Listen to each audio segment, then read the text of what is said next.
बिस्मिल्लाहिर्रहमानिर्रहीम। बेटा last class में हम लोगों ने जो सिलेबस के अंदर हमारी हदीसें हैं related to the to the individual responsibilities of an Muslim, उसके बारे में हमने सवाल किया था। और आज की इस क्लास के अंदर हम लोग पढ़ने जा रहे हैं what are the responsibility of a Muslim in a communal life, यानी कि कम्युनिटी में उसको अपनी जिंदगी कैसे गुजारनी चाहिए। पास्ट पेपर्स में इसका सवाल आता है, पेपर 2 क्वेश्चन नंबर 2 में किस तरीके से आ चुका है। कह रहा है भाई, according to the teachings of the हदीस you studied outline the ways in which Muslims should treat one another. Treat one another का मतलब यह है कि एक दूसरे के साथ सलूक कैसे करें। दूसरे वर्ड्स में यही सवाल आया, outline the main teachings of the हदीस you studied about the importance of Muslims communal life. ये कम्युनिटी में कैसे जिंदगी गुजारें, मोरलेस दोनों का एक ही मतलब बन रहा है सवाल का। इसके अंदर हमें याद रहे कि हमें वो हदीसें लिखनी है जो हमारे सिलेबस का पार्ट है, और कोई नहीं लिखनी। और पर्टिकुलरली वो वाली हदीसें इस्तेमाल करनी है जिसके अंदर कम्युनिटी से यानी कि ब्रदरहुड से रिलेटेड कुछ बातें हो रही हो।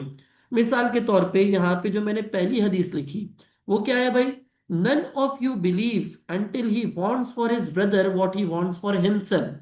तो ये हदीस आपको क्लियरली सजेस्ट कर रही है कि ये कम्युनिटी के बारे में है कि भाई आप दूसरे के लिए भी वही चाहो जो अपने लिए चाहते हो।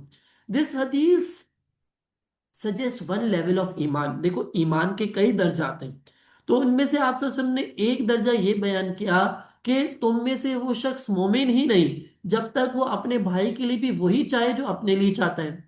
तो ये हदीस सजेस्ट करती है कि मुसलमानों के ऊपर ऑब्लिगेटरी है, लाजिम है कि वो दूसरे के लिए भी अच्छा चाहे, और वो दूसरे के लिए भी केयरिंग हो, और दूसरे को भी वो प्यार करता हो जैसे वो प्यार करता है इस फैक्ट से कि उसी के साथ सब कुछ अच्छा होना चाहिए। मैं भी यही चाहूंगा, आप भी यही चाहते हैं कि हमारे साथ सब कुछ अच्छा हो। सिमिलरली मोमिन इंसान वो है जो दूसरे के लिए भी यही चाहे। मिसाल के तौर पे अगर आप चाहते हो कि आपको जिंदगी में कामयाबियां मिले, आपको अच्छा रिजल्ट और ज्यादा पैसे मिले, तो सेम वे में आप यही चाहो कि भाई जो आपका मुसलमान भाई है उसके साथ भी अच्छा ही हो।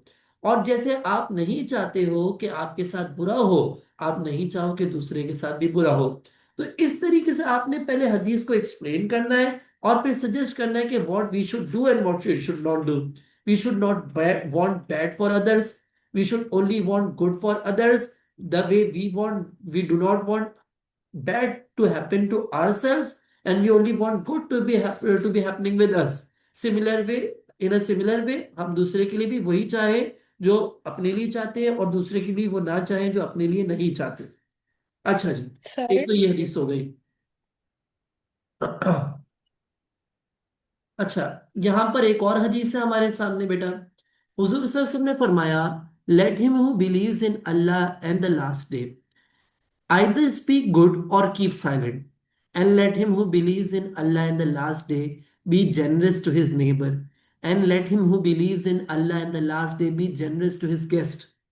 तो देखिए बेटा, यहां पर एक बड़ा इंपॉर्टेंट बात है। आप सल्लल्लाहु अलैहि वसल्लम ने 3 दफा रिपीट किया, जो अल्लाह और आखिरत पे ईमान रखता है, जो अल्लाह और आखिरत पे ईमान रखता है, जो अल्लाह और आखिरत पे ईमान रखता है। यानी कि आप सल्लल्लाहु अलैहि वसल्लम ने बार बार एक बात कह के इम्फेसिस किया कि जो ईमान रखता है वो आखिरत की तैयारी करेगा, जो अल्लाह को मानता है वो आखिरत की तैयारी करेगा। समझ आई बात। देखो इस चीज को साथ क्यों जोड़ा गया, late him who believes in Allah and the last day. इसका सिंपल ये मतलब है कि आप ये नहीं कह सकते हो कि यार मैं अल्लाह से बहुत प्यार करता हूँ और मैं अल्लाह से बहुत डरता हूँ, लेकिन मैं आखिरत की तैयारी ही नहीं करूँ। तो भला ये कौन सा ईमान है अल्लाह पे, भला ये कौन सी मोहब्बत है अल्लाह की। ठीक है। तो बेटा हुजूर सल्लल्लाहु अलैहि वसल्लम ने इस बात को बार बार कह के एम्फसाइज किया कि जो अल्लाह पे ईमान रखता है वो अपने आखिरत की तैयारी करेगा। कैसे करेगा? पहली चीज आपने कहा, वो या तो अच्छी बात करेगा या चुप रहेगा। इससे ये साबित होता है कि हमें दूसरों से या तो अच्छी बात करनी चाहिए या चुप रहना चाहिए। यानी कि कभी भी अपनी जबान से दूसरे को तकलीफ ना दो। अपनी जबान से कोई ऐसी बात ना निकालो जो दूसरे के लिए तकलीफ का बायस बन सकती है।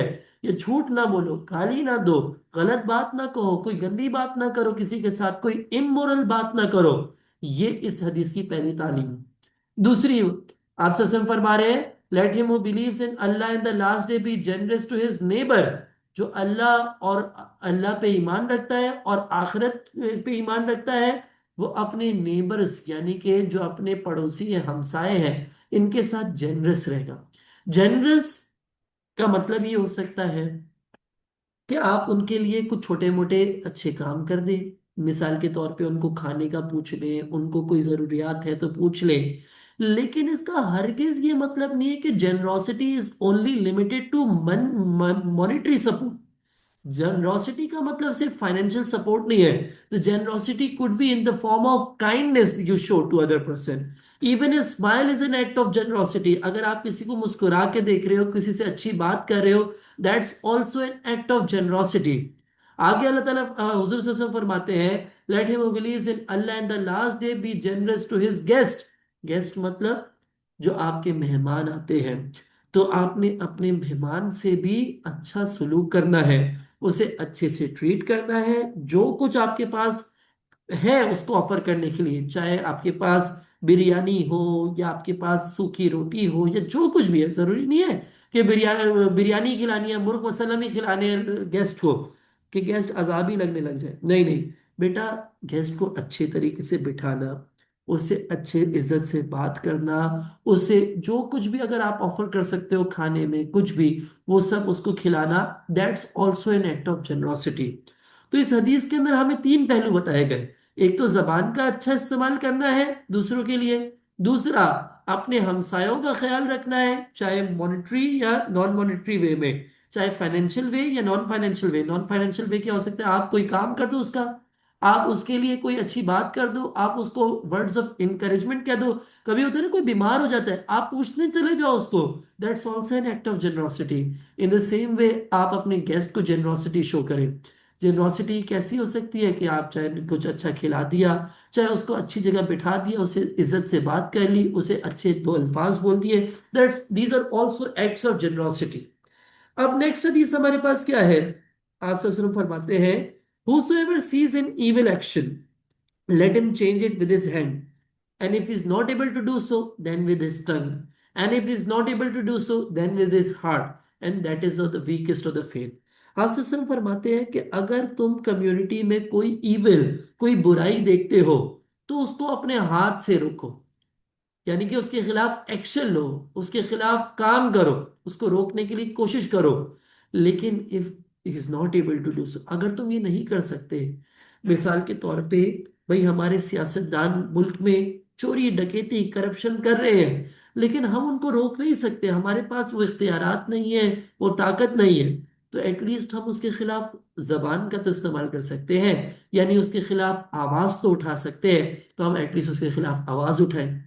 और अगर आपको खतरा यह है कि आवाज उठाने में भी आपके जान का खतरा है और आप इतने कमजोर हैं कि आप आवाज भी नहीं उठा सकते, जैसे अगर हम इस्लाम के दौर की बात करें, फर्स्ट इस्लामिक कम्युनिटी की बात करें, तो जो स्लेव्स होते थे उनके पास इतना भी हक नहीं हो सकता था कि वो अपने लिए या सच के लिए आवाज उठा सके, तो उनको तो कत्ल कर दिया जाता था।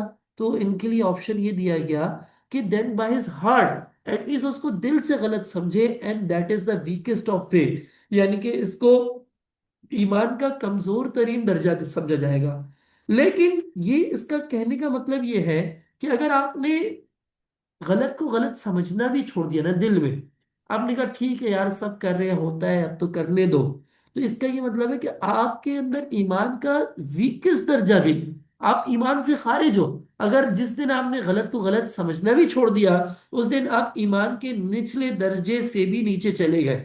तो इस तरीके से बेटा हमें एक सवाल के अंदर एटलीस्ट चार हदीसें कोट करनी है, और फिर उनसे जो टीचिंग से हम सीखते हैं उनको एक्सप्लेन करना है। This is how you can write the answer of this question, the importance in the communal life. ठीक है, अब देखो हम नेक्स्ट सवाल की तरफ मूव करने जा रहे हैं। देखो बेटा नेक्स्ट सवाल हमारे पास क्या है, वो पहले जो हमने दो सवाल किए उन दोनों का मिक्सचर है।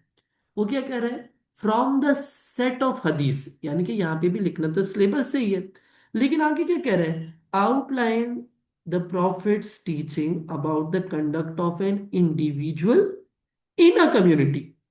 यानी कि इंडिविजुअल का लफ्ज भी दे दिया और कम्युनिटी का लफ्ज भी दे दिया। अब इसमें दो तरीकेकार है। देखिए भाई, क्या इसका तरीकेकार मैंने मेंशन किया। For this question you can use two हदीस of individual responsibility and two हदीस ऑफ कम्युनल रिस्पॉन्सिबिलिटी। यानी कि आपने इंडिविजुअल वाला सवाल किया था लास्ट क्लास में, उधर चार हदीसें लिखी थी, आपको चार तो याद है ना, आप उनमें से कोई सी दो लिख दो।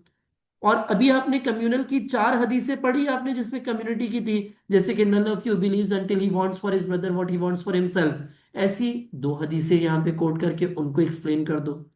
या फिर आप कोई चार ऐसी हदीसें इस्तेमाल कर दो जिसके अंदर मिक्स्ड मिक्स्ड टीचिंग्स है। जैसे कि हदीस नंबर 1 यहाँ पे कोट की हुई है।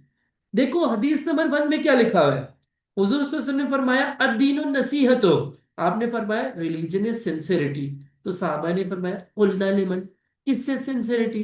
तो आप सल्लल्लाहु अलैहि वसल्लम ने फरमाया काला लिल्लाह, अल्लाह की, अल्लाह से सिंसेरिटी। काला लिल्लाह व किताबिही, काला लिल्लाह व किताबिही व रसूलिही, अल्लाह के किताब से सिंसेरिटी, अल्लाह के मैसेंजर से सिंसेरिटी। तो मुझे एक बात बताएं, अल्लाह से सिंसेर रहना या अल्लाह की किताब से सिंसेर रहना या अल्लाह के पैगंबर से सिंसेर रहना, ये कम्युनल टीचिंग है या इंडिविजुअल टीचिंग है। अगर मैं अल्लाह से सिंसेर हूं या अल्लाह की किताब पे सिंसेर हूं या अल्लाह के पैगंबर से सिंसेर, तो ये मेरे एक इनफरादी इंसान, एक इंडिविजुअल इंसान की बात हो रही है ना। तो यहां तक तो मैसेज क्या था, इंडिविजुअल। लेकिन आगे आगे हुजूर सल्लल्लाहु अलैहि वसल्लम क्या फरमाते हैं, वले उम्मतिल मुस्लिमीना and the leaders of the Muslims वअम्मतिहिम and to the common people. तो यहां पर बात हो गई कम्युनिटी से related, leader of the Muslim community, community के लीडर से सिंसियर रहना है। तो यहाँ पे तो कम्युनल टीचिंग की बात आ गई। And to the common people, ये आम लोगों से सिंसियरिटी है, अपने दोस्तों से, रिश्तेदारों से, जनरली जो भी आम लोग हैं सबसे सिंसियर रहना। ये तो फिर एक कम्युनल टीचिंग की तरफ ले गई बात को। तो ये हदीसें हैं कुछ ऐसी जिधर मिक्स टीचिंग्स है, जिधर आधी हदीस में इंडिविजुअल की टर्म्स में बात हो रही है, आधी में कम्युनल टीचिंग्स की बात हो रही है। तो आप क्या कर सकते हो, या तो आप पहला वाला पैटर्न फॉलो कर लो कि दो इंडिविजुअल वाली लिख दो, दो कम्युनल वाली लिख दो, या फिर आप चार ऐसी हदीसें लिख दो जिसमें मिक्स टीचिंग्स है।